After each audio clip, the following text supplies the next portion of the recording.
Welcome to By the Way with Beth and Stacey. I am Beth Cooper. I'm Stacey Earlywine, and we've got a different kind of show today. Yeah. Well, not really different, but two different things we're going to talk about. Yeah, we're going to talk about two opposite things, really. Yeah, one is glorious and cheerful. The other one's the other kinda may not creepy. be.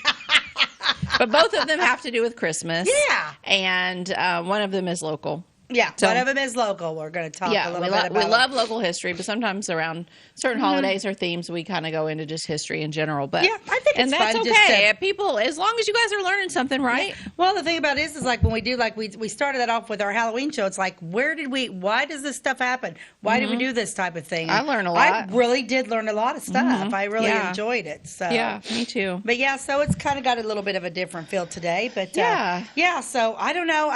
Funny story. I went and picked up my grandson. Of course, now it's just frosting, and he is mesmerized By the frost? by the frost. Like Jack Frost? Like Jack Frost, yes. And we came outside, and he's walking by. I pick him up. I take him to school on Mondays and Tuesdays, and I picked him up, and I looked behind me. He's just bent down, and he's like looking at and he picked up a leaf that was covered with frost. I said, honey, come on, let's go. You got to go to school. He's like, what is this shiny stuff? And I said, that's frost. He said, that's not snow, Yaya. I said, I didn't say snow, buddy. I said, that's frost. He said, where'd it come from? I said, well, like like when you go outside and it's wet in the morning. Well, it got really cold last night, so it froze it. He's like, it's like beautiful crystals on the ground. It is. I said, yeah, it's very pretty. And that's a really good example of like seeing the world through a child's eyes. Like we all take it for granted. We don't look at the frost anymore, but like it is really pretty. And like the ones that form on your car windows, they're like perfect little tiny snowflakes. Yeah. He was and then today, so that was yesterday, and then today we came out, there's frost on the ground again, and he's just like kneels down, he's just touching it. Yeah, he can't get over it. Yeah, it is cool. Yeah, I mean, it's just something we don't look at, but we should. Yeah, he really liked it. Yeah, I love all that stuff because like I'm a shiny girl. Yeah. Diamonds are a girl's best friend. They're my best friend. They are my best friend. They are my best friends. Yeah, I love my diamonds. I love my I'm not diamonds gonna too. lie. So I like anything shiny. I'm like, My husband's good to me. He buys me. my husband's very Diamonds. good. Yeah, that's what my husband's good to me too. I like diamonds. And some people save their diamonds and they like wear them for special occasions. I don't do that. I wear I wear mine all the time because it's not. I mean, Why you wouldn't never know what's going to happen. You only live once. YOLO. Yeah. Wearing my diamonds today. Yeah, exactly. Yeah, So- I like to wear mine too. I don't work in them at all because I Yeah. might lose them or whatever. But when I'm going out or whatever, I'm pretty. I like all the shiny stuff. Yeah. So, what's your game plan today? Well, I'm still preparing for Christmas. I have gifts left to wrap and gifts left to order, and but I'm almost done. And then it's a top secret, but I'll tell you guys because the people I'm making these things for, they don't watch the show, I don't think. But I know, right? I am making Christmas quilts for certain people on my list this year. And I have 2 more left to make before Christmas. That's awesome. So I'm getting there. Yeah, that's awesome. Yeah, I my sisters and I are going shopping sometime. I don't know when, maybe the 17th, 18th. I don't know. I think I'll be here recording on the 18th, so the 17th. Is that a Monday? Yes, I think Or a so. Sunday? Maybe the 18th. Okay. I think Sunday is the 17th, so Monday the 18th we're taking off and going shopping. Yeah, Monday is the 18th. I am that person though that I hit some craft shows and stuff. My girlfriends go to Eureka Springs and I buy stuff there and You got finished? Pretty well? then I buy stuff and then I like put it up and then it's like holy moly, I don't even, and then I get it, I'm like I forgot about that and then the next thing you know you're because I can do once that too. those sleigh bells start tingling, Mama here gets in the mood. So Yeah. Well, I keep a detailed list of Do what ya? I've bought and whether or not it's arrived, if I ordered it online, and whether or not it's wrapped. I hate wrapping. So that way I know where everything is. That being said, I still, every year, my kids will swear by this. It might be February, it might be March, and I'm like in a closet, and I'm like, oh, I bought this for you for Christmas. Here you go. Yeah. Like I gave this past year in 2022 on Valentine's Day, some of my kids got a gift that I had bought them for Christmas, but I instead gave it to them for Valentine's Day because I had hidden it and forgot. And you forget? Yeah. But they know that's how I am. It does. I mean, And I think my sometimes you mom was a forget. little bit like that too. So Yeah, she I can probably remember a was. few times. So, Tell me about this quilt behind us you made. oh, the quilt behind us, Mm-hmm. I just put the very last stitch in that puppy last night. And this is a Christmas gift for somebody on my list. And Mm-hmm. I don't think they watch the show, so it doesn't matter if they see it. But I'm not going to tell you who, though. Okay, just in don't case. tell us. Let it be Just a in surprise. case they are watching. What pattern is Is that? it a couple? That probably has a name, but I actually started making another pattern that that I was going to make. That was I don't remember the name of it either. But then I had all these pieces, and then it called me to cut these pieces into even smaller pieces, and sew them back together. I'm like, wait a minute, I like this. It's weird So I because kinda I'm put it- looking at it. It's like you can look at it at different angles, and it See takes different a different. things? Yes. Yep, How cool is that? it's like a pattern, a hidden pattern within a pattern. Well, how do you make everything so perfectly? Like all the little points are touching. Everything's. How do you do that? Practice and skill. Skill. I've been practicing for a really long time, and I'm not very good at very many things, but by golly, I can make a good quilt. It is. So It's really pretty. that is one of the things I can do.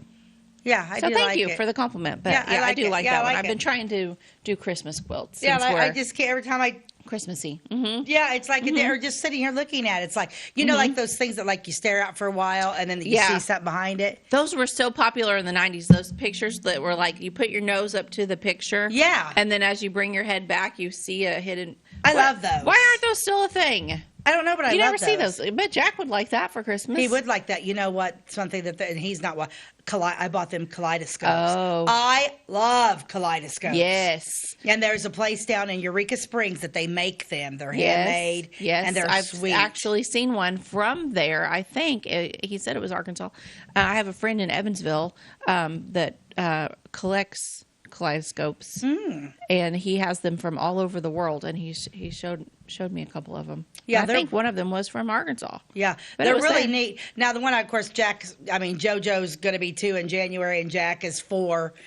So, I mean, I didn't get them, but that's probably going to be something I'm probably, if he likes them, and if she I'll start, because I got her one too, but they're more the cheaper kind because you can get into hundreds of dollars. Oh yeah, on them. the guy that was showing me his, hundreds, I'm sure, if not more. Beautiful though, but you just go in that store and it's the neatest store there in Eureka Springs. It's literally one of the first places I stop when I go. It just goes to show, like, no matter what your hobby or your collection is, it can get really expensive. Because, like, yeah. who would have thought, kaleidoscopes, like, that's something that each one of them can cost hundreds of dollars, maybe even $1,000 Oh, more yeah. per kaleidoscope.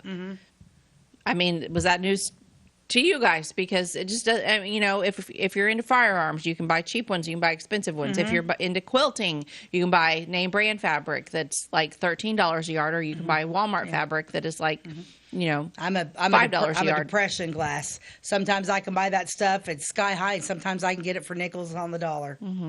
It's crazy, isn't it? How things fluctuate. Yeah. But Yep. I like my glassware. I like it real well. Yeah. I can't think of anything else I collect. I like just weird stuff.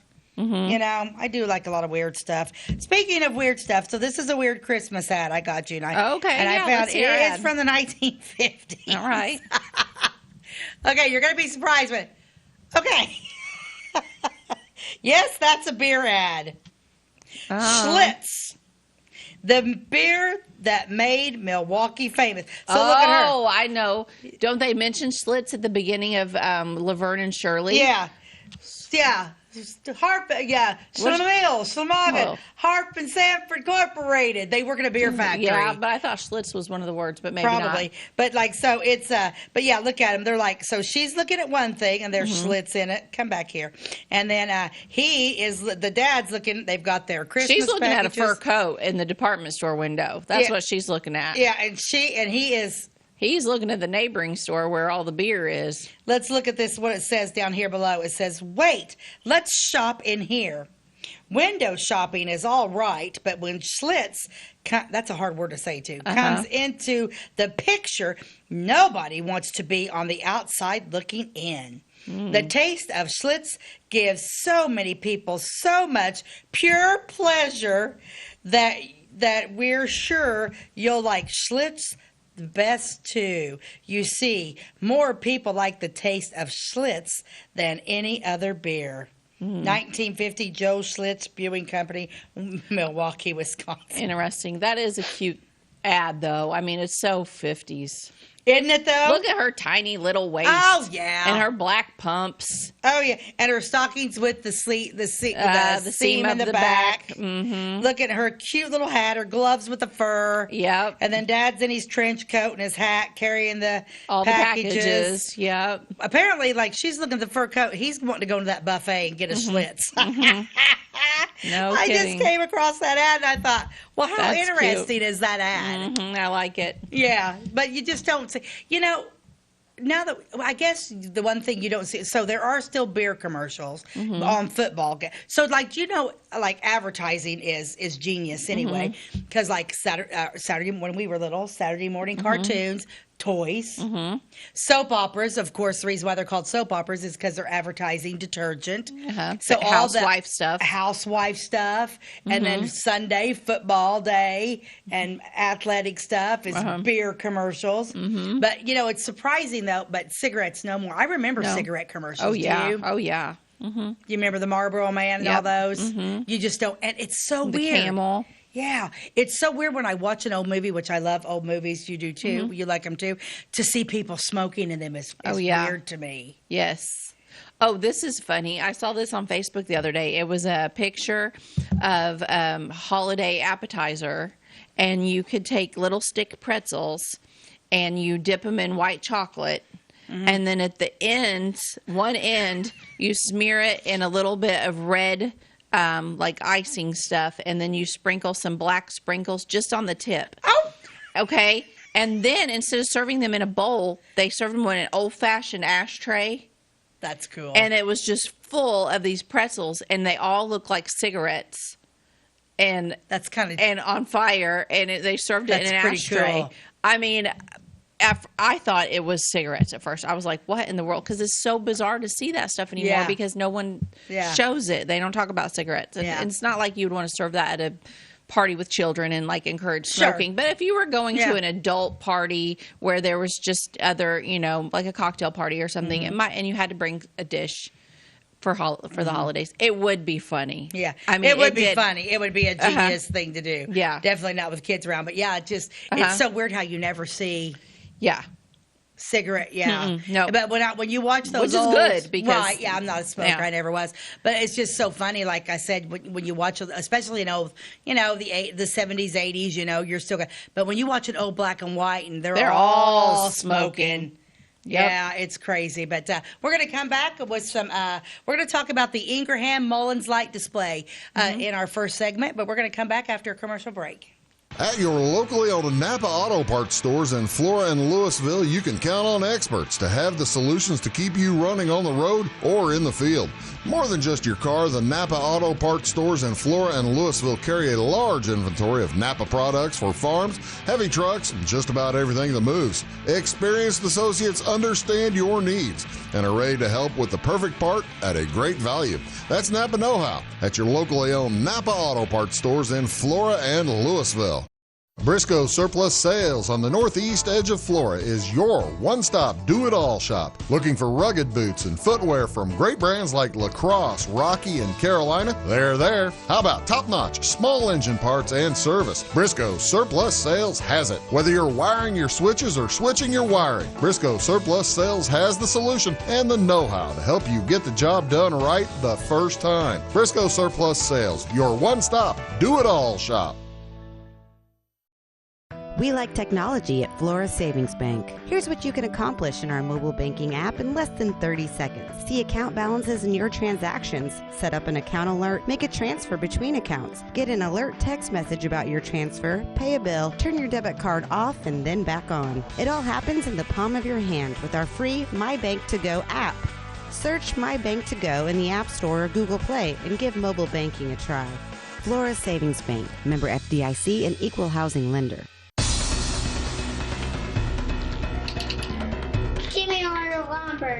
Doors, paint, windows, electrical, plumbing, and much more. Oh yeah, give me all your guns too. John Lucas, What? you better be dreaming about all the stuff we sell here at Zink Building Center. Oh, I would. Zink Building Center in Louisville on Route 45. It's a cool place. Welcome back to By the Way with Beth and Stacey. Today we're going to talk about some Christmas lights. Yes, we're going to head to Ingraham We today. are. But first I want to talk a little bit about the history of Christmas lights before Okay, I jump okay. into the Ingraham thing. All right, let's go. You go. So, do you know who invented Christmas lights? Christmas it's an easy lights, guess. lights, Who invented the Christmas first light. light bulb? Well, Thomas Thomas Edison. Edison. Thomas Edison, he invented the first light bulb, but then he also invented the first strand of electric lights, okay? Well, see, now I And- did not know that. I mean, I would have made that So assumption that was probably. around the 1880s, okay? But then until 1903, there really wasn't much done with them until 1903 when General Electric began to offer pre-assembled kits of Christmas lights, but they were only for the wealthy or the electrically savvy. So it was kind of a little bit of a risky business. So unless you knew what you were doing, you weren't doing it. It was expensive, and it required hiring the services of a wireman or an electrician is what they call them now. Really? But, and according to some, to light an average Christmas tree with electric lights before 1903 would have cost around $2,000 in today's money. Really? So I don't know what it was exactly then, but it would have been about $2,000. So you would have had to really put some money into your tree. You would have had to put to some have electrical lights. Well, I think it's about that way now. Well, it's not. I mean, Well. but still, they're outrageous. So Thomas Edison and Edward Johnson were the first to create electric strands of light in the 1880s, but it was a man by the name of Albert Sadaka who saw a future in selling electric Christmas lights. And the Sadaka family owned a novelty lighting company, and in 1917, Albert, he was a teenager at the time, suggested that the store offer brightly colored Christmas lights on strands. To the public. So they did, and by the 1920s, Albert and his brothers had to organize the National Outfit Manufacturers Association, and they actually became a really big deal and had the whole entire market on Christmas lights cornered until the 1960s. They got really wealthy off of this, I think. Did. They had it covered.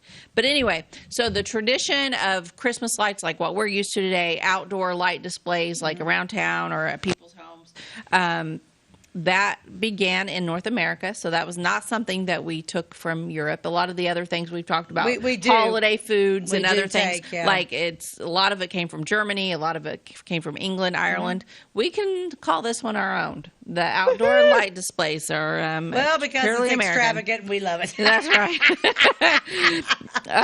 So it was made possible by the development of safe outdoor Christmas light bulbs and light strings in 1927. So it took them a while to get it all figured out and make it safe to where you didn't have to hire an electrician to come do it. And that was in 1927. But so after the Great Depression, you kind of saw a surge in it. And that's when snowman lights, icicle lights, all of the other like Christmas outdoor decorations kind of started becoming a thing. Okay, so I want to talk about the Mullins. Okay. Well, What? do you put lights on your house outside? No, and yes. Yes, we used to when the kids were little, but I spent a fortune on stupid things, and every single year, and we didn't even leave them up all year. Like, we would take them down. I was very gentle with them, and every stinking year, we'd have to replace a strand or two, yeah, and right, I would yeah. spend all this money on them only to have them not last. Yeah. And it's like one of those things that I think is a total scam of, like, I think they used to make them right in the 1970s, 60s, early 80s. They were made differently. Now. I would say since going back at least 20 years, they're junk, and Yeah. they are not made to last.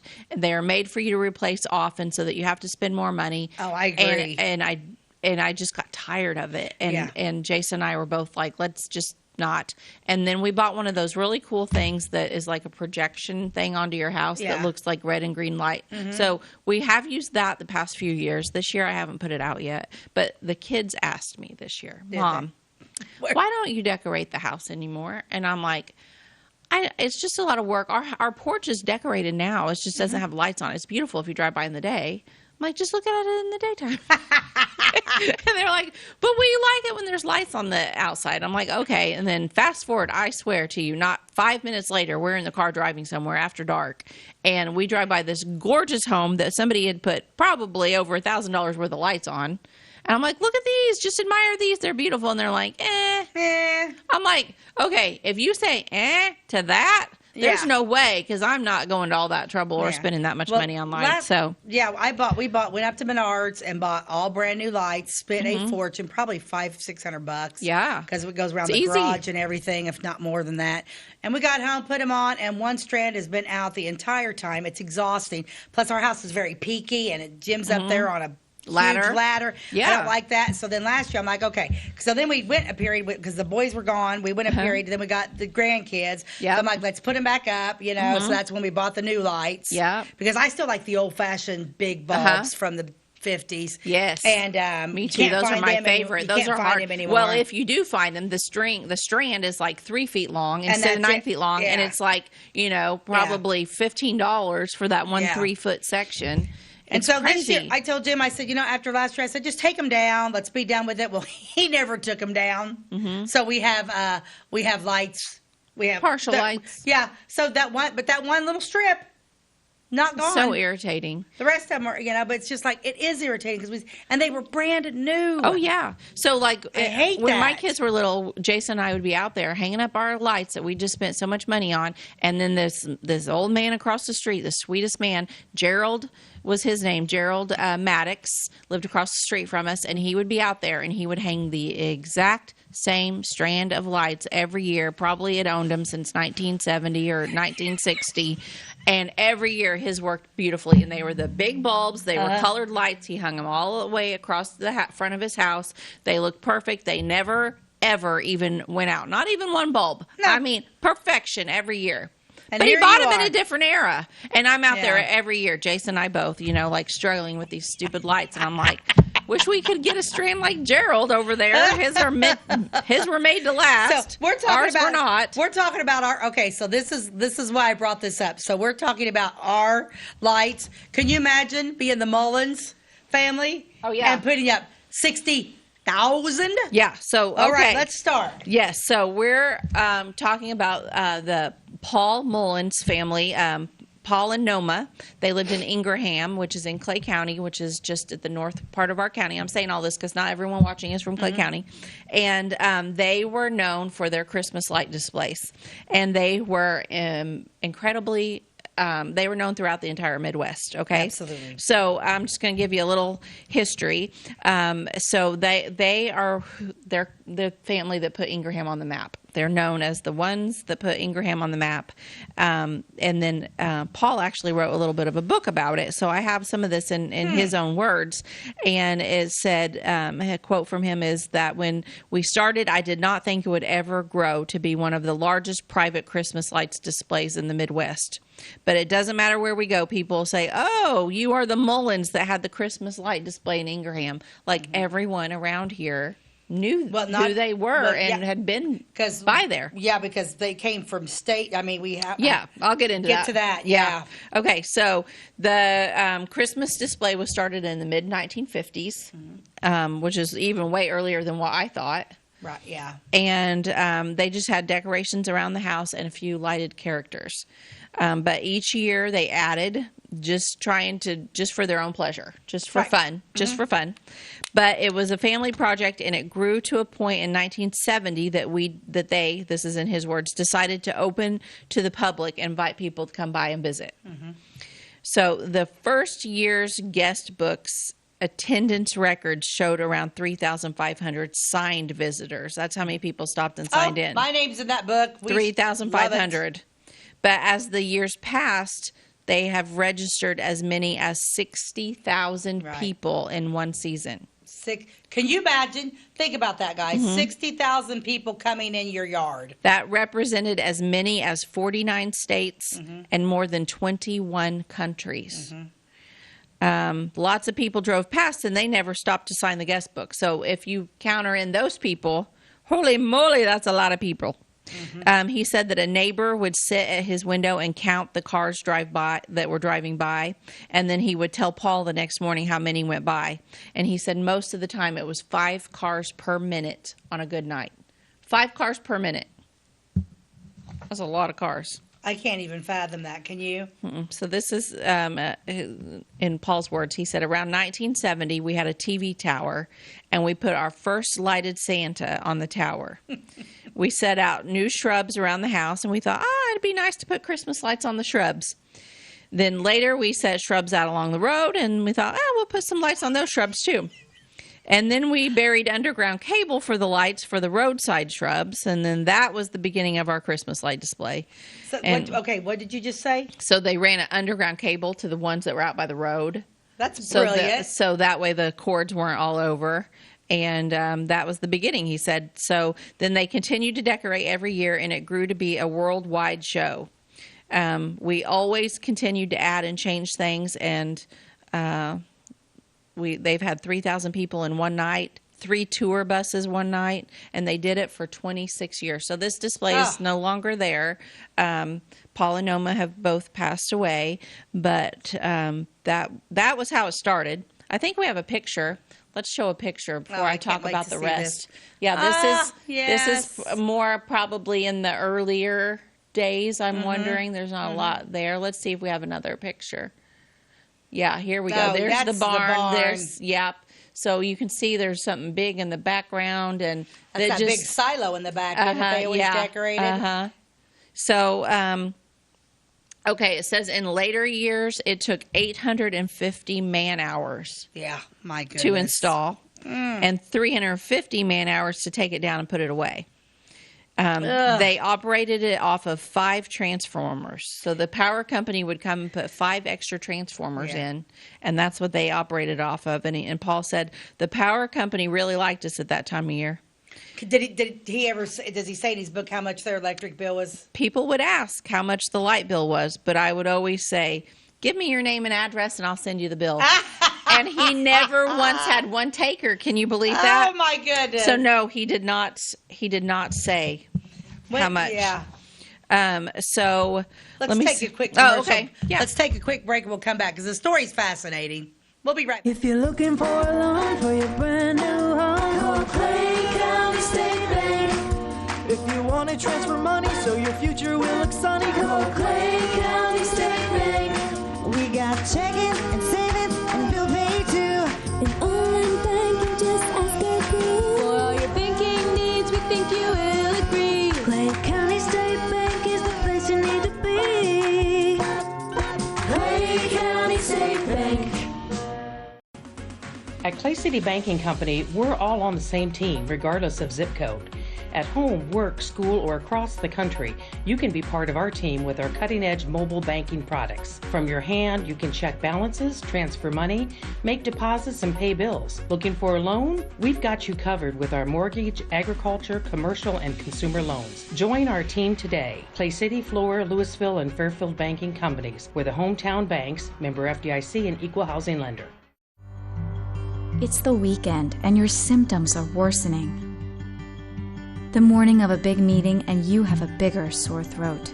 Ever experienced that urgency after picking up your sick child and your community health center has already closed? You will be able to connect to a provider at crhpc.org. Even if you have never been to CRHPC, you are welcome to utilize our services. Feel better after scheduling a video visit with CRHPC. Tomorrow. Some fear the uncertainty it brings. Some trust the promise it holds. At Grinnell Mutual, we are always looking forward to tomorrow, growing and innovating. So even if the plans you have for the future aren't the same as the plans that the future holds for you, you can be ready. Because we'll be ready, like we have been for over 100 years. Trust in that. Trust in tomorrow. Talk to your mutual agent today. Your local agent is on the square. Louisville, Clay County, Farmers Mutual Insurance. With Beth and Stacey. I'm Beth Cooper. I'm Stacey Earlywine, and we are talking about Ingraham today.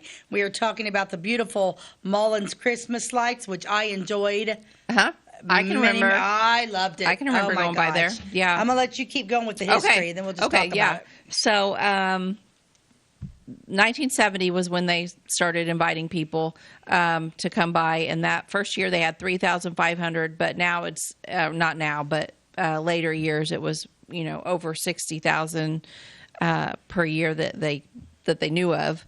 They would start setting it up at the end of October, and they opened up to the public on the day after Thanksgiving. Which so I think Black Friday was always the first day they were open. I think that's impressive. That 3 weeks time. Mm-hmm. Yeah, they put that out there pretty quick. They were open from dusk until 10 until the first weekend after Christmas, and then that was their last. I gotta say stuff. Okay. So you're talking about they're putting up 80,000 lights, displays, everything, literally around at the back of my house, out my bedroom door, my deck. I had one side went out, and I moaned and groaned. Oh yeah, putting them together. I can't imagine how stressful this was.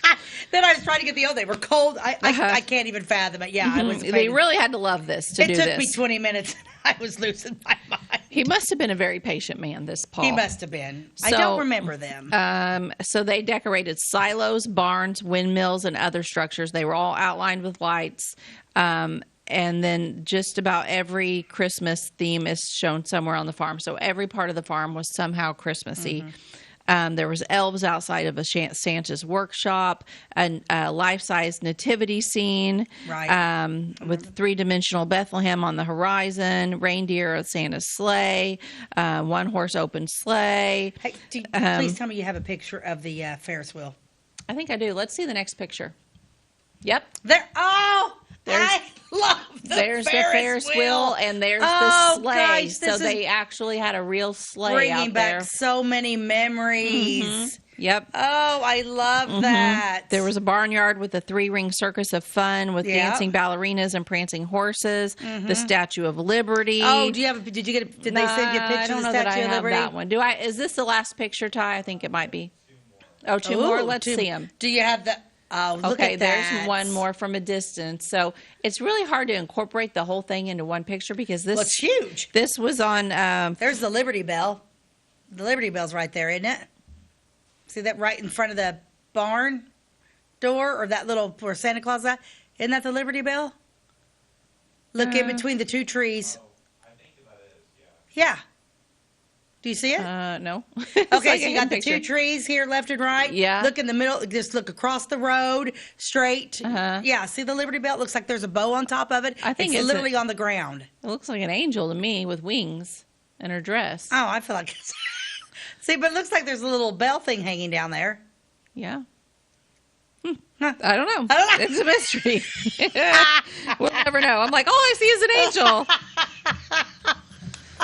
I think later years they did ask for $1 a head donation just to kind of help cover it. There was always like a wishing well or whatever there that had I remember people.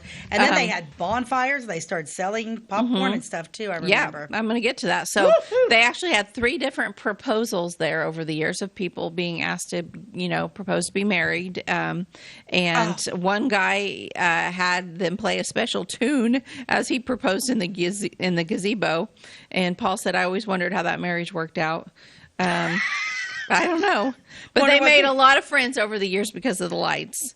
And one occasion, he said he was talking with one of the visitors, and the guy got ready to leave, and he said, I'll give you one of my cards.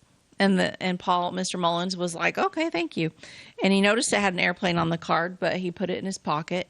And the next morning he looked at the card, and it said that this visitor was an advance agent for the President of the United States. And he was from Scott Air Force Base in St. Louis. So, so he made it over. That's cool. Mm-hmm. The last time to put up the display was in 1996, and they stopped due to lack of help and because of family health reasons. Well, they were getting older. It was fun while it lasted. It was something that the young and the old could enjoy, and that they did enjoy, and they certainly enjoyed people coming by and serving hot chocolate and popcorn to them. They always had a bonfire going, and people would always come to check to the fire to warm up, because back then the winters were a lot colder and a lot snowier. Oh, yeah. This part I thought was very interesting. People would charter airplanes just to fly over that. because it was so beautiful to see it from the sky. Well, it had to have glowed. The book said we had planes flying overhead almost every night. And they were the talk around Christmas time at the Pilot's Lounge at Lambert Field in St. Louis. So all the way over at Lambert Field, which is the main airport in St. Louis, Missouri, the pilots in their break rooms or whatever would be talking about Mullins Farm in Ingraham. And the pilots would then announce to the passengers on their plane when to look down to look for the Christmas lights. Yes, explain what you're saying, too, because it's not just we're renting a little two-seater going over. No, like we're a full airplane, like if you were to take a big Southwest flight to, Orlando, they might say, now's a good time to look down. Look out your left window and see the glow of Ingraham, which is super cool. Yeah. That's super cool. They added to it every year. They accumulated a Studebaker at one point, a one-horse Studebaker one-horse sleigh, a six-seated Ferris wheel. That came from Jacksonville, Illinois, that Ferris wheel. Oh, it did. That was my favorite. It was an original, and it was probably worth $30,000 for this day and age, and that's what he said in his book, and the book was written a long way back, early 2000s, awesome. I think. I love that. The one year they also sold 300 pounds of fudge during the season. That's a lot of fudge. 300 pounds of fudge. Who made it? Arntz in Newton. They sold knickknacks and hot chocolate and popcorn. I remember there being a little souvenir. I do remember that. I remember there being a souvenir. Yeah. Gosh, I didn't realize it was in 96. They had llamas. They had a llama herd there. But let me see what I've missed here. They had a parking lot on the land across the street so that you could park. They had to have their own parking lot. Makes you wonder how many people, because it would have been a field, it makes you wonder how many people got stuck out there and they were pulling people out. Well, at least most of the time it probably would have been frozen. You know what? If you think about it, because you're right, it was colder back then than it. But did they just like sit and watch out their front window? Because I can't. I think most of the time he was out there walking around visiting with people. Now, Noma, I spoke with her daughter, and she had a lot of arthritis and had rheumatoid arthritis and stuff. And so she was not always up to coming out and visiting with people. So I would guess, I mean, she didn't say, but I would guess she stayed inside. I don't think she had a love for it like he did. How much? And, how old were the kids? Did they grow? Did the children? Did they grow? How old are these kids? Well, I'll tell you. I don't know exactly how old they are, but Paul passed away at the age of 96. He died in 2018. March 28th of 2018. He was born in Bible Grove Township in 1921. And then he married Noma, and she was a Kepley, Noma Kepley, on December the 10th of 1943 in Olney, and they were married for 66 years. So she passed away in 2010. Okay. And he passed away in 2018. He was a farmer, so the rest of the time when he wasn't doing lights, he was farming. And then in 1970, he began the tradition of the extraordinary Christmas light display, and they did it for 26 years. So he had two daughters, Beverly Taylor of Birmingham, England, whom I don't know and didn't speak to her, and then Rita Cooper of Xenia. And that is who I was messaging back and forth with. So many of you may know Rita. And thank you, Rita, when you're watching this, for giving me all of this wonderful information. We appreciate it. That's pretty cool. So they would have, they would have grown up. Yeah, they would have grown up doing this. Yeah.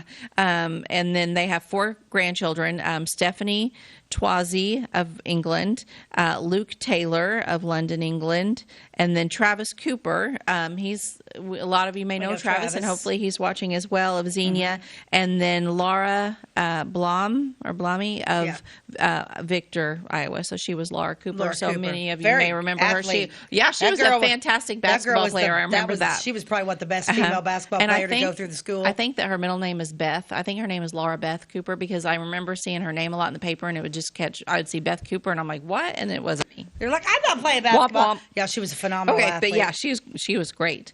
So then also they had 7 great-grandchildren at the time of his death, and then he also had a sister, Edith Mullins of Effingham, which this is an obituary from 2018. So some of this may have changed since then. He may have more great-grandchildren that have been born since, and I wonder if his sister is possibly, she may have passed since then, because he was 96 when he passed. So I don't know. But yeah, how cool to be remembered for all of this, you know? It's wonderful. So I think it's absolutely, it's a wonderful tribute to the, yeah, like I said, it put Ingraham on the map. People loved it. We went all the time. Oh yeah, I can remember just like a whole bunch of us crowding into a big car. Like my aunt, one year it was like my aunt and uncle, Tim and Lori Van Dyke, and then my mom and dad and myself, and I feel like Tim's dad, George, and Shirley Van Dyke might have been with us, and we were all in a big vehicle, and we traveled over there, and we also, on the same night, I think we drove through the park in Olney and saw the Christmas lights there. They still do their Christmas lights. Carlisle has a beautiful Christmas lights display. Oh, yeah, Carlisle's is, and I've heard Effingham's is great. Effingham's is good. I honestly have never been to that one, and I don't even know where that park is that they've talked about. In Effingham? Yeah, I thought I knew Effingham. Don't they just do it right there? I think it's right there around in downtown on the square no. by the courthouse. No. There's a whole entire park that is set up like the one we know from Carlisle, where it goes to the music and all that. Oh, I wonder if that's Community Park. I wonder if that's on the east side of the mall there on the south side of town. I don't think so. You don't think that's where it's at? I don't know. I'm sure Effingham people will correct me. I'm going to look into it. But no, my daughter went to it. It was fantastic. She tried to tell me, and I didn't follow the directions. But I think it's on the east side, the back side of the old mall right there on the south. She said it's on the, it's not that park. It's not that park? No, and it's not the other park that I knew of either. This park is on the parks in Effingham. This park is like as you're headed out of town, she said. Really? So anyway, we will find it and we will visit it and we will report back. And we're going to take a commercial break and come back and finish our stories. Do you bowl like this? That's great. Do you bowl like this? That's great too. That's because whether you're a pro or you just want to have a lot of fun, at Peggle's Silver Dollar Lanes, we have a lane for you. We have galaxy bowling, gaming for kids and adults, Joe's Pizza, a full bar, darts, pool, and fresh and clean bowling shoes. Boy, does that smell nice. So come on down to Peggle Silver Dollar Lanes in Effingham, where we have a lane for you. My name is Robin Stanford. I own Stanford Marketing. It's a promotional products business along with an embroidery business. And we do custom hats, t-shirts, anything, you name it, we can make it. People like that we do stuff in-house and we can actually make things here and that we're not contracting the work out to other places. We never say no. We always try to find a way to do it. If anybody can do it, we can do it. We are hardworking women, that is for sure. Come to Stanford Marketing in Flora for all your custom and promotional needs. The insurance specialists have options to tailor to your needs at CSI Insurance Brokers. Experienced insurance brokers at CSI are skilled with all types of insurance plans and policies and represent many companies, including Safeco Insurance. You'll benefit from their detailed expertise, unbeatable premiums, and commitment to customer service. CSI Insurance Brokers and Safeco Insurance Company, providing affordable rates on quality insurance since 1952. For over 50 years, at your locally owned and operated Roll King Supply in Salem and Olney, we've helped you and your neighbors enjoy an easy country lifestyle. We carry the most thorough sporting goods department around with a huge variety of hunting and fishing gear, camping equipment, and a variety of firearms for any need. Our team is here to help you find whatever you need.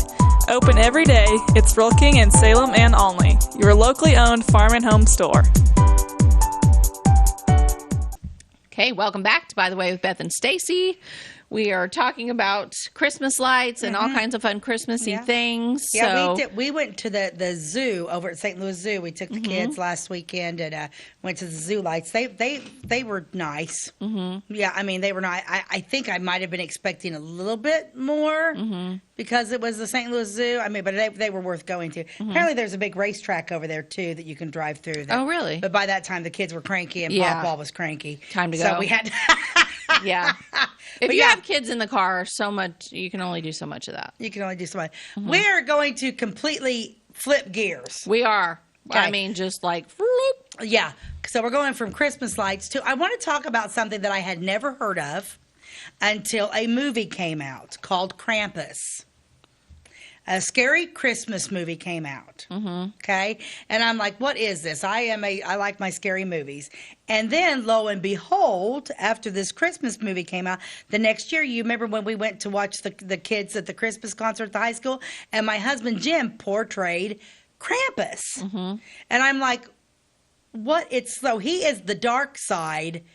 He's not he's not Santa Claus, but there is folklore to him too. And apparently, Krampus has been around for many moons. Yeah, so I just wanted to talk a little bit about that. I've got it's kind of like Central European, half goat, half demon monster that punishes misbehaving children. Yeah. So I'm thinking, parents, you should have forgot Elf on a Shelf and put Krampus on the mantle. Way scarier. I mean, this guy scares me. Right. Had you ever? No, I didn't know anything about it. It's described as a mangled, deranged face with bloodshot eyes, tops a black furry body. Yes. Giant horns curl up from his head. Yep. Displaying his half-goat lineage. Yeah, it's walks on hind legs, demonic and mean, and I don't like it. Yeah, he walks on his back legs and he has hooves. It's the It comes the name Krampus derives from the word krampen, which means claw. Because when Jim was like, they're doing a thing at the high school, and I'm playing Krampus, and I'm like, Krampus? There's going to be children there. You're going to be scared. And we dressed him in a big fur thing. We got the horns and everything. It was crazy. Yeah, so recent years it's become popular again. There's a comic book series, Krampus parties, and the movie. Krampus parties. Over in Germany, Slovenia, Hungary, Czech Republic, Austria, all of those, they have something called a Krampus run or a Krampuslauf, I don't know, where they march in fursuits and carved wood masks and carry cowbells, and it is meant to disperse winter's ghosts. Huh. I never in my life. But anyway, how he became historic is starting way back when it was supposedly he tagged along with St. Nicholas. Right. While St. Nicholas was being all saintly and visiting houses and treating the good kids, Krampus was punishing the naughty children, and legend has it that throughout the Christmas season, misbehaved kids are, this is horrible, just beaten with birch branches or stuffed into Krampus's sack and hauled off to his lair to be eaten. Right. Yeah, it's serious business. This is like the stuff that terrifying, what are those stories called? Like Mother Goose nursery rhymes. They all have some terrifying past, like Hansel and Gretel and all the they get. I mean, and the big bad bring wolf around the rosy pocket full of. We all die. We all fall down. They always get eaten. They always die. This is one of those stories. It's scary. It says Krampus is the yin to Saint Nick's yang. So they're opposites. See, I don't understand. It's like, you better be good. Santa's watching. It better be. You better not be bad. Krampus is watching. I don't know who invented this Krampus thing, but I think it was probably a mother who was like, I'm going to scare the crap out of my kids and totally scare them into being good. You will be good, or Krampus will come haul you off and eat you. Yeah, because he's a 8 to 9 foot tall, half goat, half man horned. Mm-hmm. Yeah. And he's scary. His face is frozen. Yeah. And I say, we have a picture. Let's see. Let's show a picture. This is a picture I sent. Look at this. Scary. It looks like Satan himself. That does look at the children are crying. Yeah, and they're like, I was naughty, and I know I'm sorry. And I think he's not only got the children, but I think he's bagged up their toys. Yep.